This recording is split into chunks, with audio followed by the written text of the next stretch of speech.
ઓમ નમઃ શિવાય. અધ્યાય 17 ગણેશ જીવન. નારદજી બોલ્યા, ત્યારે સઘળા વૃત્તાંતને સાંભળીને મહાદેવજીએ શું કર્યું? કૃપા કરીને મને એ સઘળી કથા સંભળાવો. બ્રહ્મા બોલ્યા, હે મુનિ, ગણેશજીના મૃત્યુ પછી શિવજીના ગણો નાચવા કૂદવા ગાવા લાગ્યા, વિવિધ વાજિંત્રો વગાડવા લાગ્યા. આ બાજુ પાર્વતીને ગુસ્સો આવ્યો. તે કહેવા લાગી કે હે માં, હું ક્યાં જાઉં, હું શું કરું? અરે, મને ઘણું જ દુઃખ પ્રાપ્ત થયું. બધા દેવતાઓ અને ગણોએ મારા પુત્રનો સંહાર કર્યો. હવે હું પણ સર્વનો નાશ કે પ્રલય કરી નાખીશ. દુઃખી પાર્વતીએ લાખો નવીન શક્તિઓનું નિર્માણ કર્યું. ત્યારે તે નિર્મિત શક્તિઓ જગદંબા શિવાને પ્રણામ કરીને કહેવા લાગી કે હે માતા, શું આજ્ઞા છે? દેવીએ કહ્યું, તમે દેવ સેનામાં જાઓ અને તેનો પ્રલય કરી નાખો. દેવતા, રાક્ષસ, ઋષિ અને પોતાના પાર્ષદ જે મળે તેને જઈને ભક્ષણ કરી જાઓ. પાર્વતીની આજ્ઞાને તે સર્વ શક્તિઓ ક્રોધમાં તત્પર થઈ બધા દેવતાઓનું ભક્ષણ કરવા લાગી. જ્યાં નજર પહોંચે કે પડે ત્યાં શક્તિઓ જ શક્તિઓ તે દેવતાઓને પકડીને અને મુખમાં સ્વાહા કરી જતી હતી. શક્તિઓનું આ કર્મ જોઈને બ્રહ્મા, વિષ્ણુ, મહેશ, ઇન્દ્ર વગેરે સર્વ દેવતાઓને પોતાના જીવનની આશા ન રહી અને તે કહેવા લાગ્યા કે હે દેવી, અકાલમાં જ પ્રલય કરી નાખશે. ત્યારે હવે શું કરવું? એમ વિચાર થવા લાગ્યો. બધાએ એક થઈને નક્કી કર્યું કે જો ગિરિજા પાર્વતી પ્રસન્ન થાય તો સર્વ કાર્ય બની જાય. લૌકિક ગતિને દર્શાવતા શંકરજી દુઃખી થતા સર્વને મોહ પમાડવા લાગ્યા. પરંતુ શક્તિઓના આતંકથી દેવતા નિષ્પ્રાણ થઈ રહ્યા હતા. ક્રોધથી શિવાના મંદિરમાં જવાનું તેમનું સાહસ ન થયું. પાર્વતીનું મહાપ્રકાશિત તેજ સર્વોને સંતૃપ્ત કરી રહ્યું હતું. બધા જ દેવતાઓ ભયભીત બનીને દૂર ઊભા હતા. તે સમયે દિવ્ય દર્શન નારદજી ત્યાં આવ્યા અને બ્રહ્મા, વિષ્ણુ અને શિવજીને પ્રણામ કરીને શાંતિ સ્થાપના માટેનો વિચાર કરવા લાગ્યા. બધા દેવતાઓએ કહ્યું, હે નારદ, તમને આગળ કરીને શિવાની પાસે જવાનો પ્રસ્તાવ મંજૂર કર્યો છે. બધા શિવાની પાસે પહોંચ્યા. વિવિધ સ્તોત્રોથી અને તમે બધાએ શિવાની સ્તુતિ કરી. દેવીએ સ્તુતિને સાંભળી પરંતુ કંઈ બોલ્યા નહીં. ક્રોધિત દ્રષ્ટિથી તેમની સાથે તે જોવા લાગ્યા. ત્યારે ઋષિઓએ કહ્યું, હે દેવી, ક્ષમા કરો. જાણે સંહારની ક્ષણ નજીક આવી હોય તેમ લાગે છે. હે અંબિકા, તમારા સ્વામી પણ અહીં ઉપસ્થિત છે. તેમના તો દર્શન કરો. સાથે જ અમે બ્રહ્મા, વિષ્ણુ વગેરે દેવતાઓ અને આપની સમસ્ત પ્રજા અહીં હાથ જોડીને ઊભી છે. હે પરમેશ્વરી, આપ સર્વનો અપરાધ ક્ષમા કરો. જ્યારે આ પ્રમાણે કહેતા બધા જ દેવતાઓ વળી દીનતા અને વ્યાકુળતાથી હાથ જોડીને ચંડિકાની સમક્ષ ઊભા રહ્યા. ભગવતી ચંડિકા દયાવાન થઈને કહેવા લાગ્યા, જો મારો પુત્ર જીવતો થશે અને તમારા સર્વની વચ્ચે પૂજનીય બનીને બિરાજશે તો આ અહંકાર નહીં થાય, અન્યથા શાંતિ નહીં થાય. ભગવતીના આ પ્રમાણેના કહેવાને લીધે બધા દેવતાઓ શિવજીને માટે પ્રાર્થના કરી. શિવજીએ કહ્યું, ઠીક છે, આપણે લોકોએ તેમ જ કરવું જોઈએ, જેનાથી સર્વ લોકોનું મંગલ થાય. એમ કરો, તમે અહીંથી ઉત્તર દિશા તરફ જાઓ અને જે કોઈ પહેલું મળે તેનું મસ્તક કાપી લાવો. તેને ગણેશના શરીર સાથે જોડી દો. તે જરૂર જીવતા થશે. આ સાંભળી બધા દેવતાઓ ગણેશજીને લઈને ઉત્તર દિશા તરફ ચાલ્યા. પ્રથમ તેમને એક દાંતવાળો હાથી મળ્યો. તેમણે તેનું મસ્તક કાપીને ગણેશના શરીરની સાથે જોડી દીધું. પછી સ્નાન વગેરે કરાવી પૂજન કર્યું તથા વિષ્ણુને કહ્યું કે હવે જે કાંઈ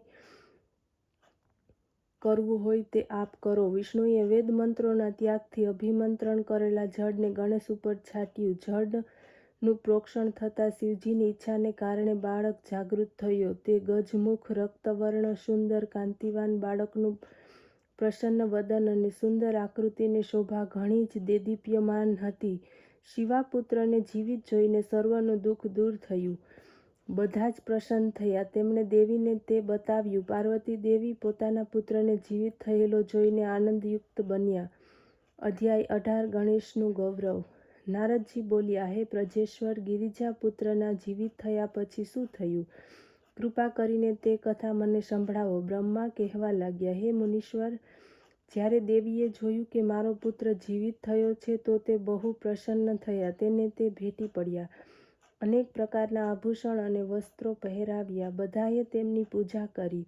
દેવીએ પોતાના પુત્રના મુખને ચૂંબ્યું અને વરદાનો તેમણે આપ્યા અને કહ્યું કે હે પુત્ર, તમારા મસ્તક ઉપર જે આ સિંદૂરી રંગની આભા છે એને કારણે માનવ તમારી પુષ્પ સાથે સિંદૂરથી પૂજા કરશે તેમને સિદ્ધિઓ પ્રાપ્ત થશે અને તમારી પૂજાથી નિઃસંદેહ બધા જ વિઘ્નો નાશ પામશે. શિવજીએ પોતાનો હાથ તેના માથે ફેરવ્યો અને કહ્યું કે આ મારો બીજો પુત્ર છે. ગણેશે ઉઠીને શિવજીને પ્રણામ કર્યા તથા સર્વ દેવતાઓને પ્રણામ કરતા પોતાના અપરાધ માટે તેમની ક્ષમા માંગી. ત્રણેય દેવતાઓએ વરદાન આપ્યું, સર્વના પૂજ્ય અને ગણનાયક તરીકે સ્થપાયા.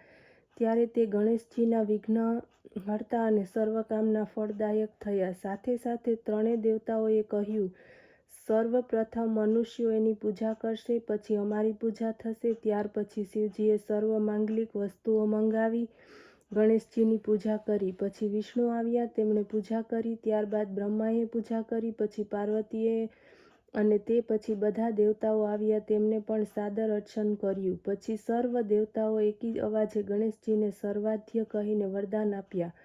હે મુનીશ્વરો, તે સમયે પાર્વતીની થયેલી પ્રસન્નતા વર્ણવવા માટે મારી પાસે શબ્દો નથી. મારા 4 મુખે પણ તે વર્ણવી શકાય તેમ નથી. દેવતાઓની દુદુંભીઓ વાગવા લાગી, અપ્સરાઓ નૃત્ય કરવા લાગી, આકાશમાં ફૂલોની વર્ષા થવા લાગી. ગણેશજીએ પ્રતિષ્ઠા થતાં સર્વ જગત પ્રસન્ન બન્યું, મોટો ઉત્સવ થયો, સર્વનું દુઃખ દૂર થયું. વિશેષ કરીને શિવ શિવાના આનંદનો પાર ન રહ્યો. સર્વ દેવતાઓ પાર્વતી, શિવ અને ગણેશની પ્રાર્થના કરવા લાગ્યા. પાર્વતીનો ગુસ્સો ચાલ્યો ગયો. શિવજી પહેલાંની જેમ જ તેની પાસે બેઠા. હું અને વિષ્ણુ શિવજીની આજ્ઞા લઈને શિવ શિવાની ભક્તિનું સેવન કરતા પોતપોતાના લોક તરફ ચાલ્યા ગયા. અમે પણ તમારા લોક પ્રત્યે ગયા. તે મંગલદાયક આખ્યાનને નિયમપૂર્વક સાંભળે તેને સર્વ માંગલોની પ્રાપ્તિ થશે. ગણેશજીની કૃપાથી તેમના સર્વ મનોરથોની સિદ્ધિ થશે. અધ્યાય 19 પૃથ્વી પ્રદક્ષિણા. નારદજીએ કહ્યું, હે પિતા, મેં પરમ દિવ્ય ગણેશજીનું દિવ્ય જન્મચરિત્ર સાંભળ્યું. હે સુરેશ્વર, આ પછી શું થયું? શિવ શિવાના આ પરાક્રમપૂર્ણ યશની સર્વ કથા મને સંભળાવો, જે પરમાનંદ આપનાર છે. બ્રહ્મા બોલ્યા, હે શ્રેષ્ઠ મુનિ, આ તમે સારો પ્રશ્ન પૂછ્યો. હે ઋષિશ્રેષ્ઠ, એક ચિત્તે થઈને તમે સાંભળો. જે હું તમને કહું છું, માતા પિતાના લાલન પાલનને કારણે ગણેશ દિવસે દિવસે મોટા થવા લાગ્યા. રમવા કૂદવામાં તેમની પ્રીતિ વધવા લાગી. કુમાર કાર્તિકેય પણ સાથે જ હતા. પરસ્પર પ્રેમ વૃદ્ધિ પ્રાપ્ત થયા. એક વખત જ્યારે શિવ પાર્વતી પ્રેમપૂર્વક એકાંતમાં બેસી પુત્રના વિવાહનો વિચાર કરતા હતા, ત્યારે માતા પિતાના મનને પામી ગયેલા તે બંને કહેવા લાગ્યા, પહેલો હું, આમ કહેતા બંને ચર્ચા કરવા લાગ્યા. જગતવંત શિવ પાર્વતી લોકાચારની દ્રષ્ટિએ પરમ આશ્ચર્ય પામ્યા. તેમણે વિચાર્યું કેવી રીતે બંનેનો વિવાહ કરવો. બંનેએ એક અદ્ભુત યુક્તિ વિચારી કાઢી. એકવાર શિવે તેમને બોલાવીને કહ્યું કે જુઓ, અમને બંનેને તમે બંને સમાન રીતે પ્રિય છો.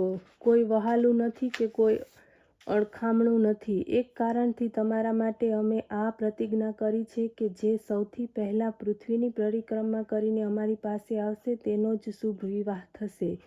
ત્યારે માતા પિતાના આ વચનો સાંભળીને મહાબલી કાર્તિકેય તત્કાલ પૃથ્વી પ્રદક્ષિણા માટે નીકળી પડ્યા અને બુદ્ધિમાન ગણેશ ત્યાં જ ઊભા રહ્યા અને વારંવાર બુદ્ધિથી વિચારવા લાગ્યા કે હું શું કરું, ક્યાં જાઉં, મારાથી તો એક કોષ પણ ચલાય તેમ નથી. પછી પૃથ્વીની પ્રદક્ષિણા કરવી મુશ્કેલ છે. આ વિચારતા ગણેશજી ઘરમાં જઈને સ્નાન ધ્યાન કરીને માતા પિતાને કહેવા લાગ્યા કે આપ બંને સિંહાસન ઉપર બેસો, હું પૂજા કરીશ. પાર્વતી શિવજી ત્યાં બેઠા ગણેશની પૂજા ગ્રહણ કરવા લાગ્યા. ગણેશે તે બંનેની પૂજા કરી, પરિક્રમા કરી અને હાથ જોડીને માતા પિતાની સ્તુતિ કરતા તે કહેવા લાગ્યા, આપ મારો વિવાહ કરો. શિવ શિવાએ કહ્યું, શું તું પૃથ્વીની પ્રદક્ષિણા કરી આવ્યો? કુમાર ગયો છે, જા તું જલ્દી જા અને પરિક્રમા કરીને પાછો ફર. ગણેશજી માતા પિતાના આ વચનો સાંભળીને કંઈક ક્રોધથી કહેવા લાગ્યા, હે માતાજી, હે પિતાજી, આપ બંને કર્મરૂપ સ્વયં બુદ્ધિમાન છો. મારી આ વાત સાંભળો. જ્યારે મેં આપની 7 વાર પ્રદક્ષિણા કરી છે ત્યારે આપ મને પૃથ્વીની પ્રદક્ષિણા માટે કેમ કહી શકો? શિવા કહેવા લાગ્યા, હે પુત્ર, તમે આ મહાન પૃથ્વીની ક્યારે પ્રદક્ષિણા કરી છે? ગણેશજી કહેવા લાગ્યા, જ્યારે મેં આપ બંનેની પૂજા અને પરિક્રમા કરી લીધી તો સમસ્ત પૃથ્વીની પરિક્રમા થઈ ગઈ. જો આ વેદશાસ્ત્રમાં સંમત હોય તો આપ માનો, અન્યથા ન માનશો. વેદશાસ્ત્રમાં કહ્યા પ્રમાણે જ આપે વર્તવું જોઈએ, નહીંતર શાસ્ત્રો બધા ખોટા કરે. તેથી આપે મારો વિવાહ જલ્દીમાં જલ્દી પતાવવો જોઈએ. બુદ્ધિમાનોમાં શ્રેષ્ઠ મહાજ્ઞાની ગણેશની આ વાત સાંભળીને શિવ પાર્વતી આશ્ચર્યચકિત બન્યા અને પુત્રની વિલક્ષણ બુદ્ધિની પ્રશંસા કરવા લાગ્યા. હે પુત્ર, અવશ્ય તમારું કહેવું સાચું છે. તમે જે કંઈ કર્યું છે તે કોઈ કરી શકે તેમ નથી. તમારી વાત અમને સ્વીકાર્ય છે. આ પ્રમાણે બુદ્ધિશાળી ગણેશને પાર્વતીએ આશ્વાસન આપ્યું અને તેમના વિવાહ માટેની ઈચ્છા વ્યક્ત કરી. અધ્યાય 20 ગણેશ વિવાહ. બ્રહ્મા કહેવા લાગ્યા, આ સમયે વિશ્વરૂપ પ્રજાપતિ શિવાની પાસે આવીને પોતાની સિદ્ધિ અને બુદ્ધિ નામની બંને કન્યાઓના વિવાહ માટે વાતચીતનો આરંભ કર્યો. શિવ પાર્વતીએ એનો પ્રસ્તાવ સ્વીકાર્યો અને તેની સાથે ગણેશનો વિવાહ નિર્ધારિત કર્યો. પાર્વતી અને શંકરના વિવાહની જેમ જ બધા દેવતાઓ આ વિવાહમાં આવ્યા અને વિશ્વકર્માએ શિવજીના પુત્ર ગણેશનો વિવાહ કર્યો. બધા દેવતાઓ અને ઋષિઓએ વાણી જ પ્રસન્નતા વ્યક્ત કરી.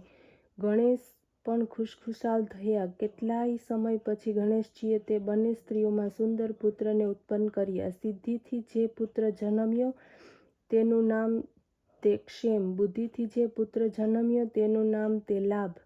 આ પ્રમાણે જ્યારે ગણેશજીનો સંસારનું અચિંત્ય સુખ પ્રાપ્ત કરી રહ્યા હતા ત્યારે પૃથ્વીની પ્રદક્ષિણા કરીને કાર્તિકેય આવી પહોંચ્યા. માર્ગમાં તેમને નારદજી મળ્યા. નારદે કહ્યું, હવે ઘેર શું કરવા જાઓ છો?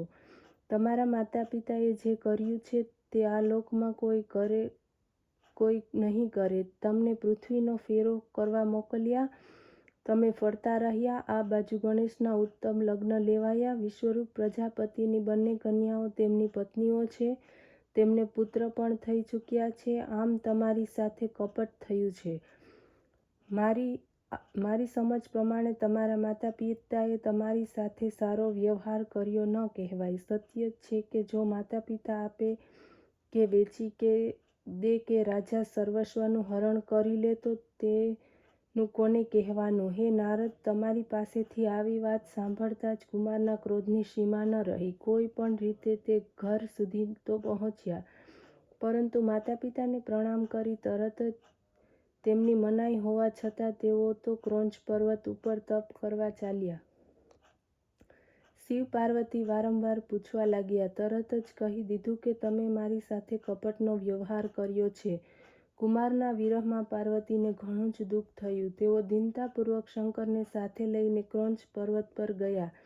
પાર્વતી અને શિવજીને આવતા જોઈ કુમાર વિરક્ત થઈ ત્યાંથી બીજે ચાલ્યા ગયા.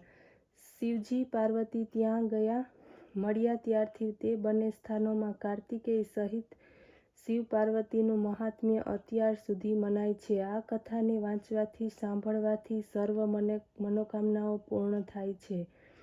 ઇતિ શ્રી શિવ મહાપુરાણમાં રુદ્ર સંહિતા કુમાર ખંડ સંપૂર્ણ.